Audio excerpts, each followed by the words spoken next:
നമസ്കാരം ഫിറോസ്. ഞാനേ ഇപ്പോൾ ഇതാ രേണുസുധിയുടെ രോഗവിവരം പങ്കുവച്ചെത്തിയിരിക്കുകയാണ്. സുധിയുടെ മരണശേഷം ആ കുടുംബത്തിന് വീട് വെച്ച് നൽകിയ ഫിറോസ്. തൻ്റെ സോഷ്യൽ മീഡിയ പോസ്റ്റിലൂടെയായിരുന്നു അദ്ദേഹം രേണുവിൻ്റെ രോഗവിവരം പങ്കുവച്ചത്. രേണുസുധി ഇപ്പോൾ ഒരു പോരാട്ടത്തിലാണെന്നും അതിൽ അവർക്ക് വേണ്ടി എല്ലാവരും പ്രാർത്ഥിക്കണമെന്നുമായിരുന്നു ഫിറോസിൻ്റെ പോസ്റ്റ്. രേണു കോട്ടയം മെഡിക്കൽ കോളേജിൽ തുടർ ചികിത്സയ്ക്കായി പോവുകയാണെന്നും പോസ്റ്റിൽ പറയുന്നു. അദ്ദേഹത്തിൻ്റെ വാക്കുകൾ ഇങ്ങനെയാണ്: സുഹൃത്തുക്കളെ, രേണു ഇന്ന് വലിയൊരു പോരാട്ടത്തിന് നടുവിലാണ്.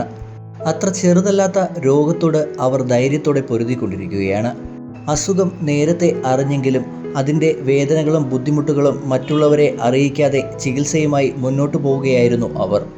ഇന്ന് ലഭിച്ച മെഡിക്കൽ റിപ്പോർട്ടുകൾ പ്രകാരം രോഗം കൂടുതൽ സാരമായി ബാധിച്ചിരിക്കുകയാണ്. വരും ദിവസങ്ങളിൽ കോട്ടയം മെഡിക്കൽ കോളേജിൽ തുടർ ചികിത്സകൾ ആരംഭിക്കുവാനായിരിക്കുകയാണ്. ഈ സാഹചര്യത്തിൽ എനിക്ക് എല്ലാവരോടും ചെറിയൊരു അഭ്യർത്ഥനയുണ്ട്. ദയവായി നെഗറ്റീവ് കമൻറ്റുകളും പരിഹാസങ്ങളുമെല്ലാം ഒഴിവാക്കുക. ജീവിതം നമുക്ക് എത്ര ദിവസം ബാക്കിയുണ്ടെന്നറിയില്ല. അതുകൊണ്ട് അവർക്ക് സന്തോഷം നൽകുന്ന റീലുകളും വീഡിയോകളുമെല്ലാം അവർ ചെയ്തുകൊള്ളട്ടെ. അവരുടെ ആ കുഞ്ഞു സന്തോഷങ്ങളെല്ലാം തന്നെ അവർ ആഘോഷിച്ചു കൊള്ളട്ടെ. അവരുടെ ചെറിയ പ്രതികരണങ്ങൾ കൊണ്ട് തന്നെ ജീവിതത്തിൽ ഞാനടക്കം പലരും പല ബുദ്ധിമുട്ടുകളും നഷ്ടങ്ങളും അനുഭവിച്ചിട്ടുമുണ്ട്.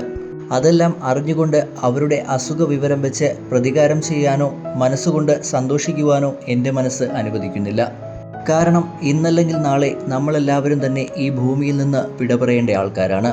അവർക്ക് സഹതാപം ആവശ്യമില്ലെന്ന് എനിക്കറിയാം.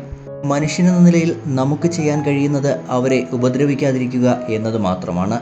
ഇഷ്ടമില്ലെങ്കിൽ നമുക്ക് അവരുടെ വീഡിയോകളെല്ലാം ഒഴിവാക്കാം. പക്ഷേ ദയവായി അവരെ ഉപദ്രവിക്കരുത്. കഴിയുമെങ്കിൽ അവർക്ക് വേണ്ടി ഒരു പ്രാർത്ഥന നടത്തുക. ചിലപ്പോൾ ഒരു നല്ല വാക്കും പ്രാർത്ഥനയും മരുന്നിനേക്കാൾ ബലം ചെയ്യും. ഇങ്ങനെയായിരുന്നു ഫിറോസ് തൻ്റെ സോഷ്യൽ മീഡിയ പേജിൽ കുറിച്ചത്. നിരവധി പേരാണ് ഈ പോസ്റ്റിന് കമൻറ്റുകളും പ്രാർത്ഥനകളുമായി എത്തുന്നത്.